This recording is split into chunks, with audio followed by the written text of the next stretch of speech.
समास के भेद। देखो समास के भेद क्या होते हैं, कितने होते हैं? समास के भेद कितने होते हैं, कौन बताएगा? 5 होते हैं। कौन कौन से होते हैं? 6 समास के भेद होते हैं 6। आप भाई आप देखो गिनो, 1 2 3 4 और एक डंडा 5 में एक और जोड़ दो, कितना हो जाएगा? 6। आपको इस प्रकार से याद रखने की ट्रिक हो जाएगी कि समास के कितने भेद होते हैं? 6 भेद होते हैं। कितने भेद होते हैं? 6 भेद होते हैं। कौन कौन से भेद होते हैं? आप भाई आप नंबर 1 पे आपका आता है, जो समास आता है नंबर 1 पे, वो कौन सा आता है? अव्ययीभाव समास। क्या? अव्ययीभाव तत्पुरुष नायक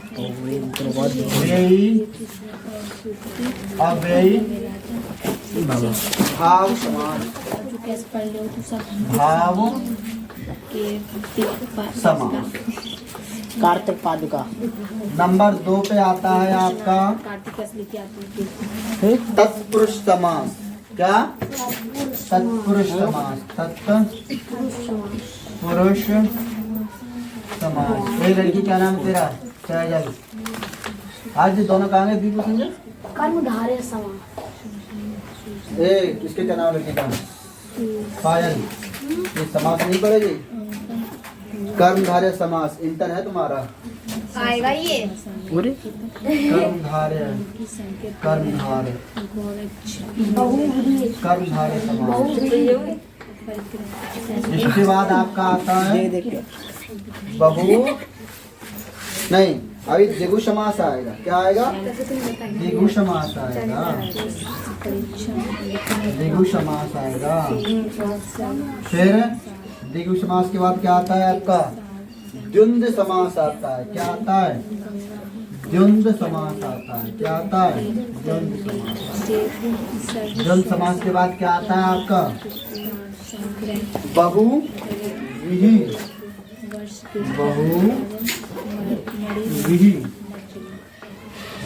बहुव्रीहि समास।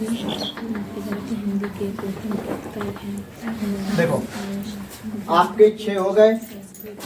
1 2 3 4 5 6।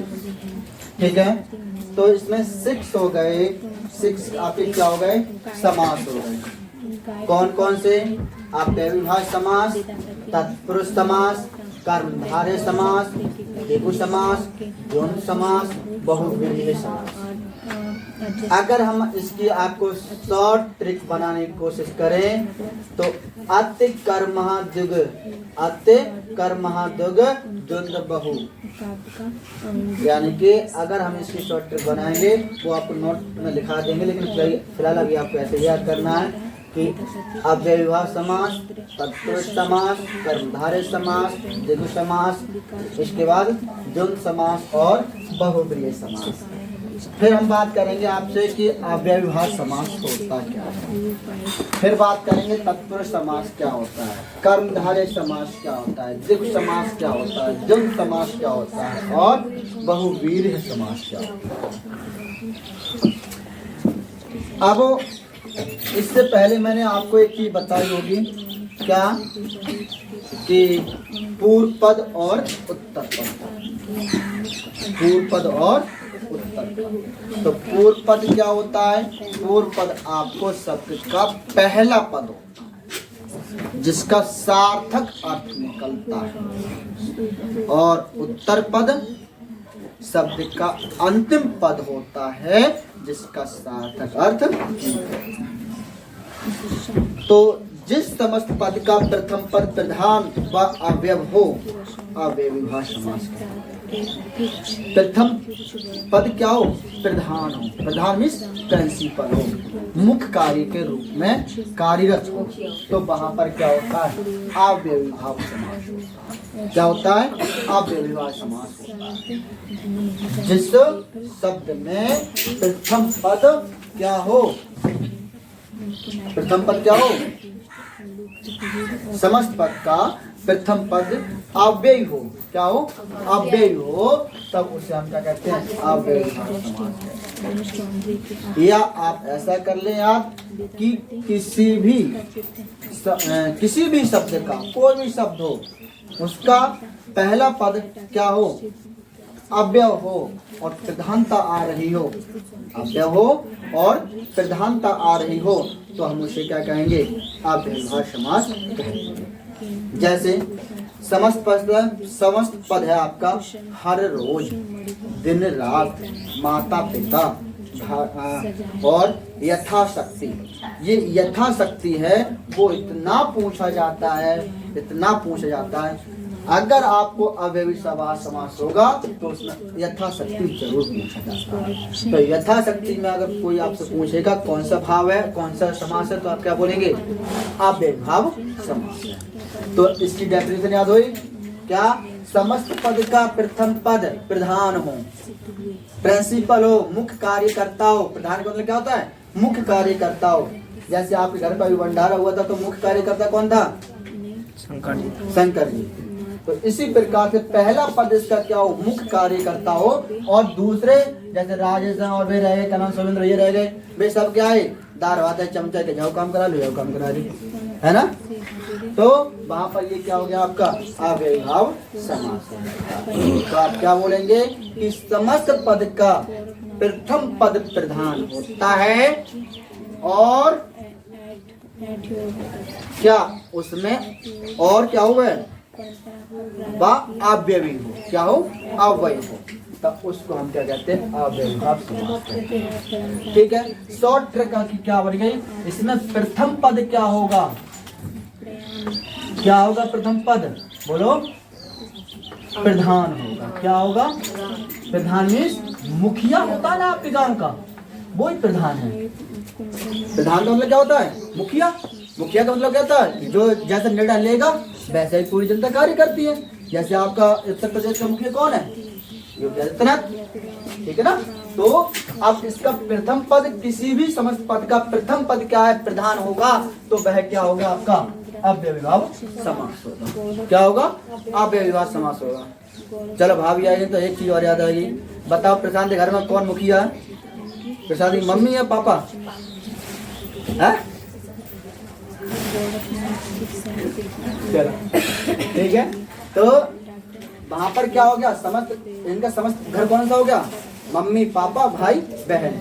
अब जो इनके का नाम पिताजी निर्णय लेंगे, तो पिताजी कौन हो गए, प्रधान हो गए, मुखिया हो गए, और जो इनकी जनता हो गई, मतलब इनके जो बाली बच्चे हो गए, वो क्या हो गए, अव्यय हो गए। क्या हो गए, अव्यय हो गए। तब वहां पर क्या रहता है, अव्ययीभाव समास। अव्ययीभाव समास क्या होगा, जहां पर पहला पद क्या हो, प्रधान हो, मुख्य कार्य करता हो, बस अव्ययीभाव समास। जैसे उदाहरण ले लेते हैं, उदाहरण ले लेते हैं, यथाशक्ति या हर रोज ले लो, हर रोज। तो हर रोज का अगर हम इसका समास विग्रह करेंगे तो हर, और ये आपको एक आपको हम वो पढ़ाएंगे, क्या बोलते हैं, चलिए ब्रह्म चिन्ह पढ़ाएंगे, हिंदी के चिन्ह पढ़ाएंगे, तब आप इसके लिए बताएंगे। इसका संयोजक साइन बोला जाता है, हर रोज इस प्रकार से लिखा जाएगा। तो इसका क्या हो जाएगा, समास विग्रह हर रोज का क्या हो जाएगा, हर संयोजक रोज। ठीक है। अब प्रत्येक अगर कहीं पर आ जाता है क्या, प्रत्येक, पहले तो नोट करो, चलो देखो, यथा अव्ययीभाव समास हो गया क्लियर, अरे क्लियर हो गया, ये सर। इसका प्रथम पद क्या हो, प्रधान हो, अव्ययीभाव समास कराता है। यथाशक्ति में, यथाशक्ति का क्या था, शक्ति के अनुसार। यथाशक्ति में कौन सा पूछेगा, यथाशक्ति में बताओ कौन सा भाव है, यथाशक्ति में कौन सा समास है, यथाशक्ति बताओ, यथाशक्ति में कौन सा समास है, तो अव्ययीभाव समास है। यथाशक्ति का अनुसार क्या, यथाशक्ति का मतलब क्या होता है, शक्ति के अनुसार। इसका क्या हो जाएगा, शक्ति के अनुसार। यथाशक्ति का मतलब क्या था? शक्ति के अनुसार। यथाशक्ति का मतलब क्या है? शक्ति के अनुसार। तो यथाशक्ति में कौन सा समास है? अव्ययीभाव समास है। कौन सा समास है? अव्ययीभाव समास है। अगर कहीं पर बेकाम आ जाता है, कहीं पर लिखा होता है बेकाम, कौन सा? बेकाम। तो बेकाम का अर्थ क्या है? बिना काम का। तो बिना काम का, बिना काम का, तो इसका मतलब क्या? बेकाम का। बेकाम में कौन हो गया? बताओ। अव्ययीभाव समास हो गया। ठीक। या निडर, बिना डर के। निडर, बिना डर के। निडर, बिना डर के। आजीवन, जीवन पर्यंत। आजीवन का मतलब क्या होता है? कहते नहीं लड़का और लड़की जब प्रेम करते हैं तो हम तुम्हारा आजीवन साथ निभाएंगे, भले ही 1 साल ना चले, लेकिन आजीवन साथ निभाएंगे। तो जहाँ पर आजीवन का बात आ जाती है तो वहां पर कौन सा हो जाएगा? अव्ययीभाव समास हो जाएगा। क्यों? इसमें एक ही क्या मैन करता होता है, चाहे लड़की हो जाए मैन करता है, चाहे लड़का हो जाए, तो वहां पर क्या हो जाएगा? अव्ययीभाव समास। ठीक है। इसके बाद आपका आता है तत्पुरुष समास। क्या आ जाता है? तत्पुरुष समास। दूसरा समास क्या हो जाएगा? तत्पुरुष समास।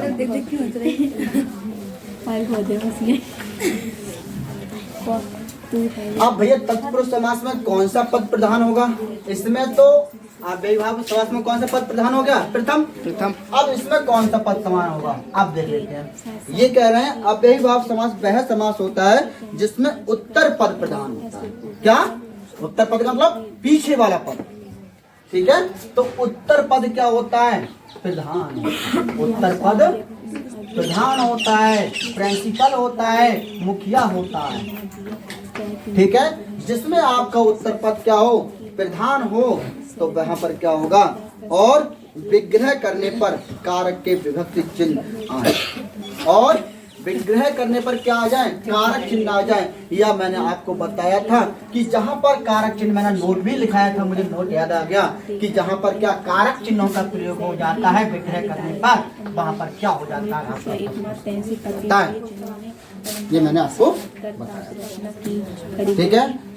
जिस भी समास में आपको कारक चिन्हों का प्रयोग हो जाता है, लेकिन शर्त ये है उसका जो उत्तर पद होगा क्या होगा? प्रधान होगा। तब वहां पर क्या होगा? आपके लिए तत्पुरुष समास होगा। अव्ययीभाव समास किसे कहा जाएगा? अव्ययीभाव समास में आपके लिए प्रथम पद प्रधान होता है और उसका अन्य पद क्या होता है? अव्यय होता है। इसमें उत्तर पद प्रधान होता है और इसमें समास विग्रह करने पर क्या हो जाता है? कारक चिन्हों का प्रयोग होता है। ठीक है। उत्तर पद समझ में आ गया?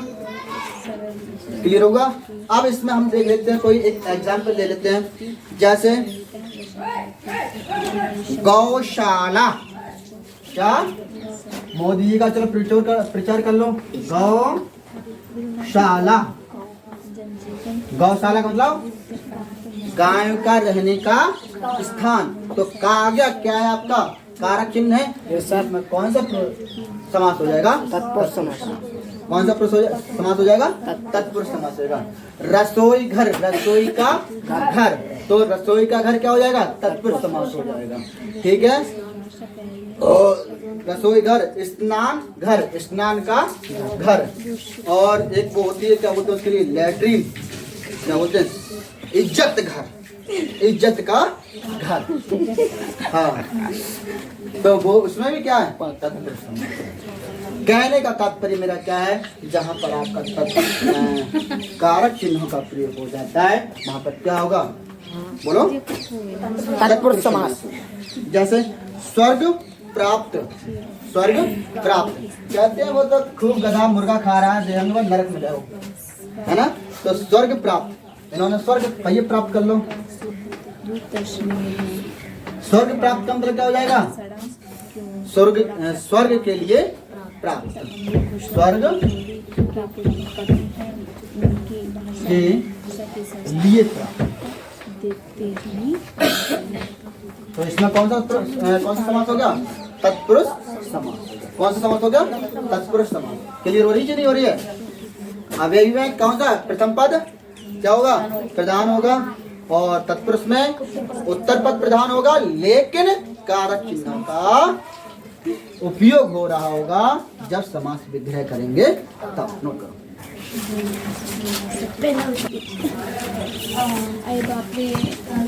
कर्मधारय समास आ गया। क्या आ गया?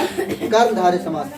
जिस समूह शब्द का उत्तर पद प्रधान होता है तथा पूर्व पद और उत्तर पद में उपमेय और उपमान तथा विश्लेषण विशेष विशेष का संबंध होता है, कर्मधारय समास। इतनी रामायण पढ़ने की जरूरत नहीं। क्या क्या कहेंगे? इतनी रामायण पढ़ने की हमें जरूरत नहीं है। कर्मधारय समास जहाँ उपमेय और उपमान में भेद रहित आरोप होता है, या जहाँ उपमेय और उपमान में एक दूसरे से क्या होता है, संबंध स्थापित होता है, उसे क्या कहते हैं? कर्मधारय समास कहते हैं। या जहाँ पर प्रथम समस्त पद का प्रथम पद और उत्तर पद में किसी न किसी रूप में क्या होता है, संबंध होता है, तो उसे हम क्या कहते हैं? कर्मधारय। क्या कहते हैं? कर्मधारय समास। ठीक है। जैसे इन्होंने एक एग्जाम्पल लिया, कमल नयन। कमल नयन एक एग्जाम्पल लिया, कमल और नयन। कमल के समान क्या है? नयन मीन्स आँखें। आँखें। कमल के समान क्या है? नयन, आँखें। या कमल नयन छोड़ दो, कमल ओष्ठ लिख लो, ओष्ठ सही रहेगा। ओष्ठ मीन्स ओंठ। कमल के समान क्या है? ओंठ, है ना? तो कमल नयन। इसके बाद आपका आता है जैसे चंद्रमुखी, हम तो हो गए सुखी। वो एग्जाम्पल में बताया था उन्होंने, ऐड करता था कौन? गोविंदा। याद है? नहीं है? पहले मूवी में आता था चंद्रमुखी, हम तो हो गए सुखी। तो चंद्रमुखी का अगर हम समास पूछेंगे तो कौन सा समास हो जाएगा? चंद्रमुखी बोलो। कर्मधारय समास। कौन सा हो जाएगा? कर्मधारय समास। तो हम इसमें पहले हमने क्या बोला था? कमल नयन। कमल के समान नयन मीन्स आँखें। कमल के समान, कमल के समान आँखें। एक आँखें नाटक चलता था जब हम कक्षा 8 में थे तो। ठीक है। आँखें, आँखें, आँखें हैं, सही है। और कमल ओष्ठ, कमल के समान ओठ। ठीक है। और चंद्रमुखी, चंद्रमा के समान मुख। मुख में चेहरा। चंद्रमुखी, चंद्रमुखी, मुखी मुख, चंद्रमुख है भैया, चंद्रमुख। तो चंद्रमुख का मतलब क्या होता है? चंद्रमा के समान मुख, अर्थात चंद्रमा।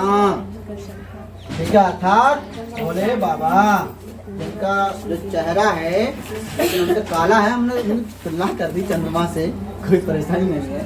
तो चंद्रमुख मीन्स क्या होता है? चंद्रमा के समान मुख, मुंह। चंद्रमा के समान, चंद्रमा के समान क्या? मुख, चंद्रमुख। और बताओ, नील गगन, नीला है गगन, नील गगन। क्या? नील गगन, गगन, गगन खा के हो जाओ मगन। तो नीला गगन, नीला है, नीला है क्या? गगन। गगन मीन्स बोलो आकाश हो। नोट करो। चलो देखो, द्विगु समास है। द्विगु मीन्स होता है संख्यावाचक। द्वि मीन्स क्या होता है? संख्यावाचक। क्या होता है? संख्यावाचक। और भू मीन्स होता है ग्रुप। ग्रुप मीन्स हिंदी में क्या बोलते हैं? समूह। क्या? समूह। पहला पद क्या होता है? बोलो। पहला पद आपका क्या होता है? पहला पद आपका संख्यावाचक होता है। क्या होता है? संख्यावाचक होता है। क्या होता है? पहला पद संख्यावाचक होता है। और समस्त पद या उत्तर पद आपको क्या? समूह का बोध कराता है। समूह का बोध कराता है। क्या? किसका? समूह का बोध कराता है। तो वहां पर द्विगु समास होता है।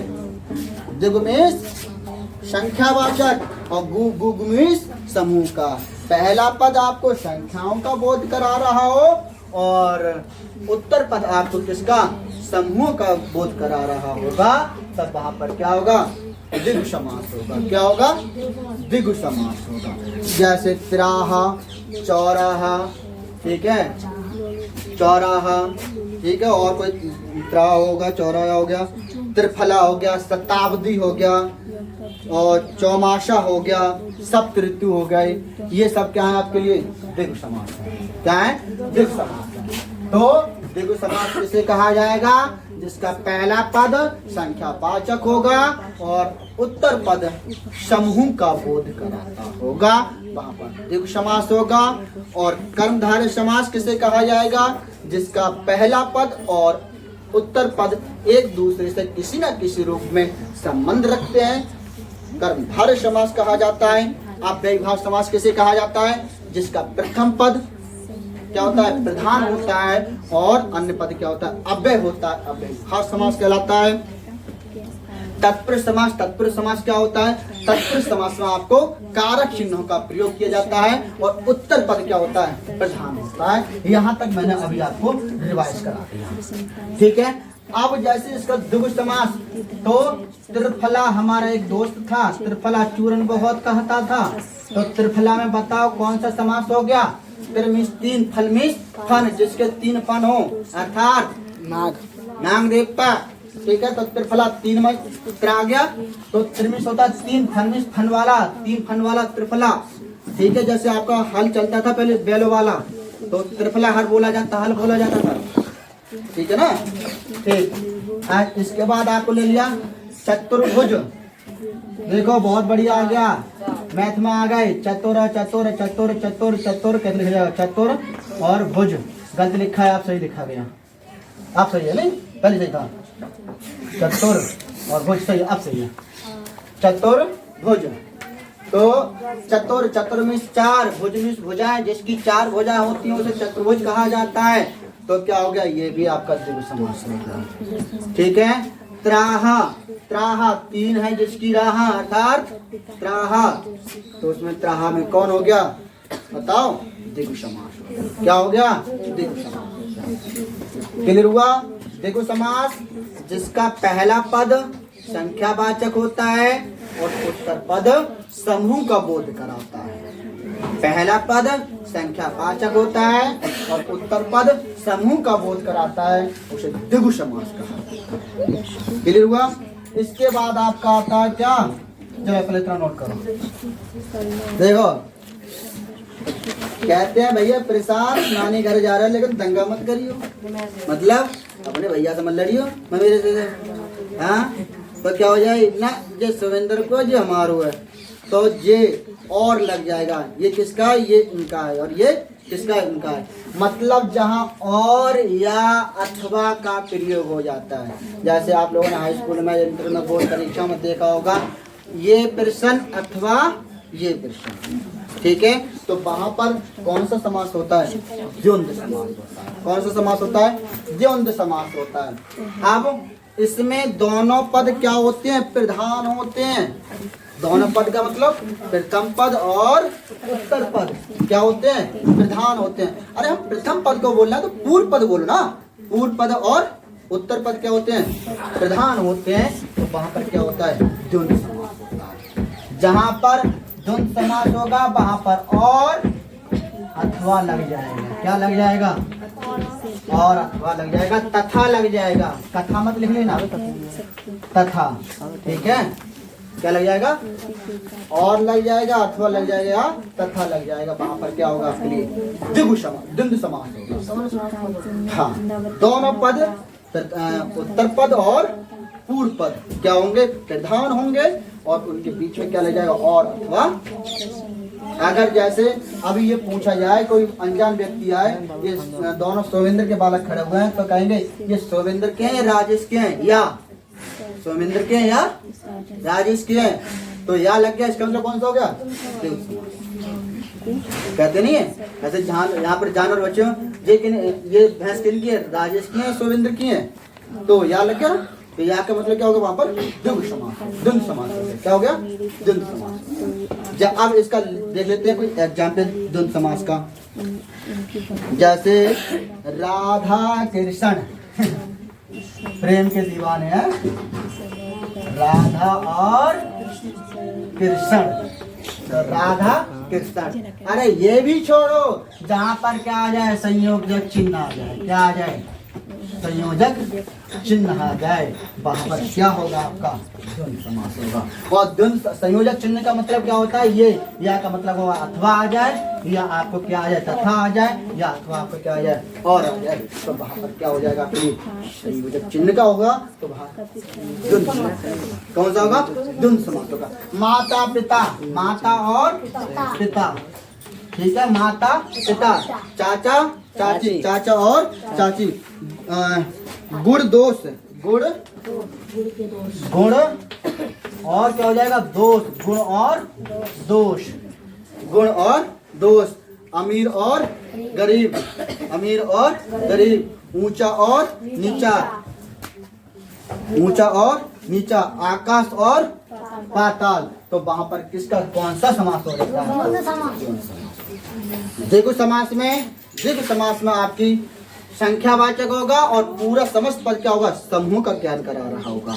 और द्वंद्व में आपके लिए अथवा और तथा का प्रयोग हो रहा होगा, और इसमें संयोजक चिन्ह का प्रयोग हो रहा होगा। और दोनों पद क्या होंगे, प्रधान, दोनों पद इसमें भी प्रधान होते हैं और उसमें भी प्रधान, ठीक है। इसके बाद आपका था बहुव्रीहि, बहु न मध्य गोली और साथ है गई ब्रिय, ब्रिय मीन्स अरे मेरी बीरन बड़ी अच्छी है। चलो देखते हैं बहुव्रीहि ने, नोट करो, कर लो नोट पहले, इसके लिए नोट कर लो, समझो। देखो बहुव्रीहि समास सुन लो, लड़ाई झगड़ा वाला। घर में बहू आई ना और सासू माँ कहना भाई रूठ के पटरी राजमहल में जाएगी। बहुव्रीहि समास क्या होता है, जहाँ पर ना तो पहला पद प्रधान होता है और ना ही दूसरा पद प्रधान होता है, ठीक है, ऐसा समझ लो। जैसे सोविंद्र क्या नाम है, प्रशांत की मौसी आई उनके घर पे, तब अब प्रशांत पापा को जाए ना मालूम हमारी बहू कौन सी है, ये वाली है या ये वाली है, मतलब इनमें कोई क्या नहीं हो, क्या नहीं हो, एक कोई प्रधान नहीं हो, क्या नहीं हो, प्रधान नहीं हो। जैसे एक एग्जाम्पल ले लेते हैं, जैसे किसी की शादी हो, उसकी दो साली है, कितनी है, दो साली है, एक की मान लो ए है और दूसरी कौन सी है, बी है।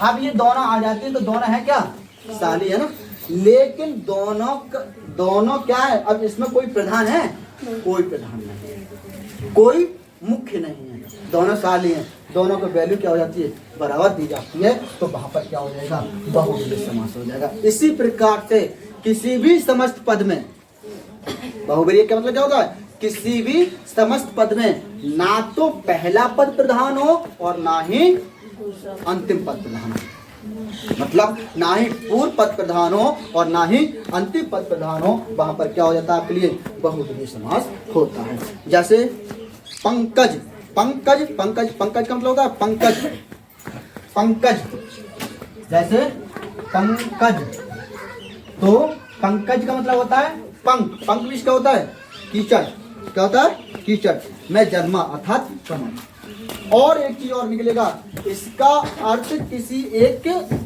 नए अर्थ का निर्माण, समस्त पद का जो अर्थ है वो एक नए अर्थ को नोटेट करता होगा, नए रूप को दर्शाता होगा।